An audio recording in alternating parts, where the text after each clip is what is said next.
Vamos à nossa terceira videoaula do curso de Mecatrônica Programação 1. A gente vai ver agora algumas estruturas homogêneas, né, vetores e matrizes, e vamos entender um pouco sobre subrrotinas. Estruturas homogêneas, a gente começa com vetores. Vetores são conhecidos como variáveis compostas homogeneamente unidimensionais. Isso quer dizer que se trata de um conjunto de variáveis do mesmo tipo que possuem o mesmo identificador. Vamos comparar para a gente entender bem como um armário, onde você tem uma faixa de prateleiras que vão guardar a mesma coisa. Por exemplo, uma sapateira, né? Vamos dizer que seja uma faixa seguida, então você vai guardar somente sapatos. É como um vetor, tá? Então ele vai guardar dentro de um determinado espaço, sobre um mesmo nome, variáveis de um mesmo tipo, tá? A gente tem aqui, ó, como é que eu chamo vetor? Identificador, o nome do vetor, digo que é do tipo vetor, digo quantos elementos esse vetor tem e digo de qual tipo básico, de qual tipo primário aquele vetor é.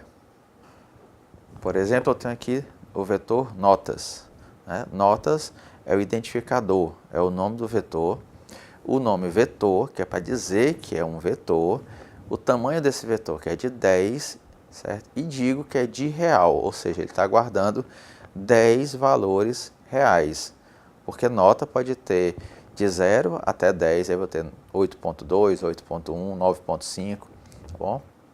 Então a gente tem que definir bem direitinho lá, na definição do vetor, o que é que eu quero. Determina o tamanho, é importante eu determinar o tamanho do vetor.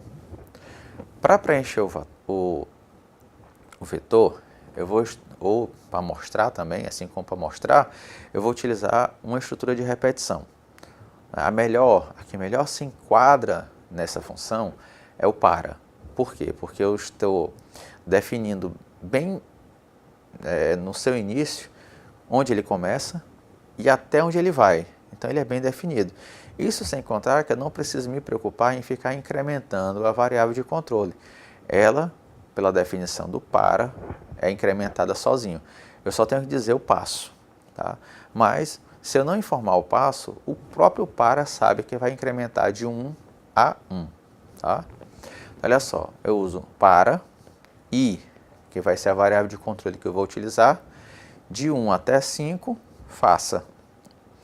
E digo leia ou escreva, dependendo do que eu estiver fazendo. Se eu estiver recebendo informação, eu vou utilizar o leia. Se eu estiver mostrando o valor, eu vou utilizar quem? Eu vou utilizar o escreva. Uma matriz, ela é uma variável composta homogênea multidimensional. Ou seja, ela é formada por uma sequência de variáveis, todas de um mesmo tipo, com um único identificador, assim como um vetor.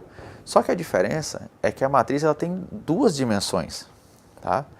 Ela tem pelo menos duas dimensões, na verdade. Eu posso ter matriz com mais dimensões, mas elas são muito difíceis de serem trabalhadas. A gente aqui vai trabalhar apenas com duas dimensões. Então eu tenho o identificador, que é o nome da matriz, a palavra matriz, para dizer que é uma matriz, e determino qual é a dimensão que eu quero, o tamanho da primeira dimensão, o tamanho da segunda dimensão. E vou dizer também qual é o tipo de dado que vai ser guardado dentro daquela matriz. No exemplo, eu tenho um x, tá? Que é uma matriz, dois pontos, ó, é matriz, e ela tem duas dimensões. Né? Ela vai de 1 a 3 e de 1 a 5. Tá? O de 1 a 3 vai identificar as linhas dessa matriz. E o de 1 a 5 vai identificar as colunas dessa matriz. E digo que é do tipo inteiro. Tá? Então, como é que eu tenho ali? Vai a representação de uma matriz. Como é que vai ser? Ó? Tá bom? Parece muito com as matrizes que a gente até estuda também na matemática. Tá? Então, novamente, para preencher essa matriz, eu vou estar utilizando a mesma estrutura do vetor. Tá? Vou estar utilizando o para.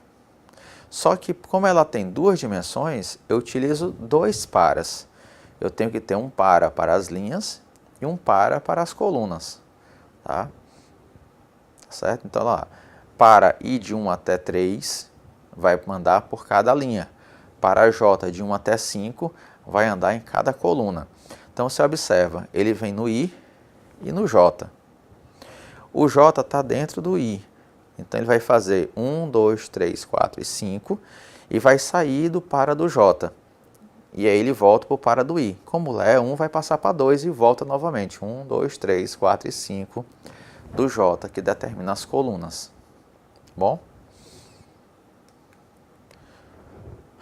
As subrrotinas. Bem, tem uma máxima que diz o seguinte: dividir para conquistar. O que é isso? Que representa que é você quebrar o trabalho em partes menores para que você tenha uma maior produtividade. Tá? Em vários exemplos na história que isso deu certo. Na guerra e até na linha de automação. Tá bom? Então, quando você criou uma linha de produção, na verdade foi o que foi feito. Você tinha uma pessoa só fazendo tudo de um carro.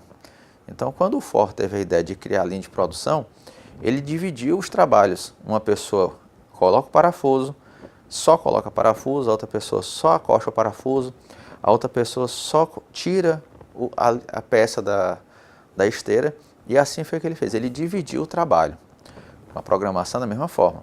Às vezes você precisa definir trabalhos dentro do seu programa. Para quê? Para que tenha uma melhor produtividade. Tá? Então, como é que funciona? O nome do algoritmo, a variável, a definição das variáveis, e eu tenho as definições das subrrotinas. Depois é que eu uso, sigo o normal do algoritmo, que é escrever os códigos do algoritmo. Tá? Dentro desse código eu vou ter chamadas, ou seja, eu vou dizer que eu vou utilizar uma subrrotina. Tá bom? Vamos ver. Um cabeçalho. O que é que eu preciso para utilizar as subrrotinas? Eu preciso de um cabeçalho, certo? Que é onde estão definidos o nome, o tipo da subrrotina, como os parâmetros e as variáveis que essa subrrotina vai utilizar. Que eu digo que são variáveis locais, porque elas só vão estar dentro da subrrotina. Ela tem um corpo, que é onde se encontram as instruções que a subrrotina vai realizar. Ela tem um nome, que é um nome simbólico, pelo qual ela será chamada dentro do algoritmo. Tá? E ela tem parâmetros. Tá? Os parâmetros são os dados que serão transmitidos pelo algoritmo principal à subrrotina e que darão as respostas dessa subrrotina para o algoritmo principal. A gente tem como subrrotina, a primeira que a gente vai ver, as funções. A função é executada e, ao seu término, um trecho do comando que a invocou é substituído pelo valor retornado pela mesma dentro da expressão em que se encontra. Complicado, né? Como é que uma coisa substitui a outra? É o seguinte, a função, ela vai fazer o quê? Ela vai lá realizar uma tarefa, que é para a qual ela foi chamada, e quando ela terminar, o lugar onde ela foi chamada vai ser substituído pela resposta. Tá bom?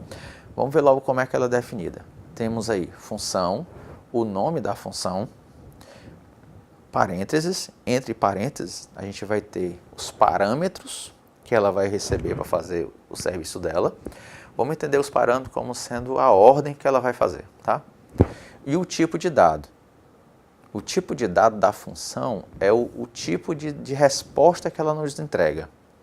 Dentro dela a gente tem uma composição parecida com a do algoritmo. Ó.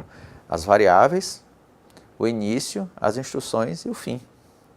Então, toda subrrotina parece com um código principal, parece com o algoritmo principal. Ela tem variáveis, início e fim. Tá?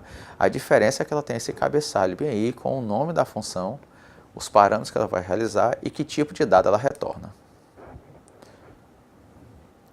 O procedimento. O procedimento é uma subrrotina que retorna 0, tá? Ou mais valores a um algoritmo chamador, ou a outra subrrotina. Esses valores são sempre retornados por meio dos parâmetros ou das variáveis globais, mas nunca explicitamente, como é o caso das funções. tá? Então, olha só, o procedimento, ele realiza uma ação, lhe dá uma resposta, só que ele não retorna para aquele ponto onde foi chamado, e sim para uma outra variável, que vai ser do programa, que vai receber essa informação, e vou utilizar depois, certo? Na verdade, o procedimento, ele deve ser encarado como alguém que só faz o seu trabalho, tá? Enquanto a função, ela deve ser encarada como alguém que faz o seu trabalho e lhe dá uma resposta. Foi bem claro, né, para vocês, né? Vamos lá. Procedimento, ele só faz a sua ação. Por exemplo, ele tem que somar 2 mais 2, ele só soma o 2 mais 2 e pronto, acabou. Já a função, ela vai dar a resposta. Ela soma o 2 mais 2 e diz, é 4. Lembra que eu estou falando aí variáveis locais e variáveis globais, né? Vamos ver o que é isso, tá? Essa questão de global e local, ela tem um nome, chama escopo. É o escopo da variável, tá bom? Então, qual é o escopo da variável? As variáveis globais são aquelas declaradas no início do algoritmo. Lá em cima, no primeiro bloco de declaração de variáveis. Essas variáveis são visíveis a todo o algoritmo e a todas as suas subrirotinas. Qualquer ponto do programa pode ver essa variável. Já as variáveis locais são aquelas que são definidas dentro de uma subrirotina. Portanto, elas somente são visíveis dentro dessa subrirotina. Outras subrirotinas e até mesmo o programa principal, o algoritmo principal, não consegue utilizá-las. Os parâmetros que a gente está falando aqui são os canais pelos quais se estabelece uma comunicação entre a subrirotina e o algoritmo. O algoritmo principal, aquele que está chamando a função. Né? Ou função não, a subrirotina. Vamos ser genéricos por enquanto. Dados são passados pelo algoritmo à subrirotina ou retornados a este por meio de parâmetros. Os parâmetros, né? Como é que eu passo valores de um parâmetro? Como é que funciona? Quais são os mecanismos de passar de valores? Eu posso passar por valor e por referência. Por valor, o que vai para a minha subrirotina não é o parâmetro real, e sim uma cópia dele. Qualquer alteração que eu faça nesse valor, ele não vai refletir no meu parâmetro, no meu corpo principal do algoritmo. Já por referência, né, o que vai para lá é o endereço da memória.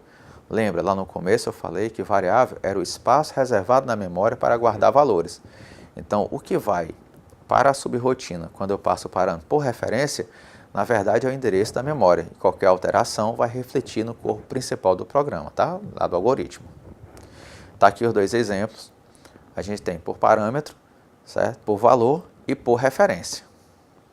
Certinho? Então, olha só.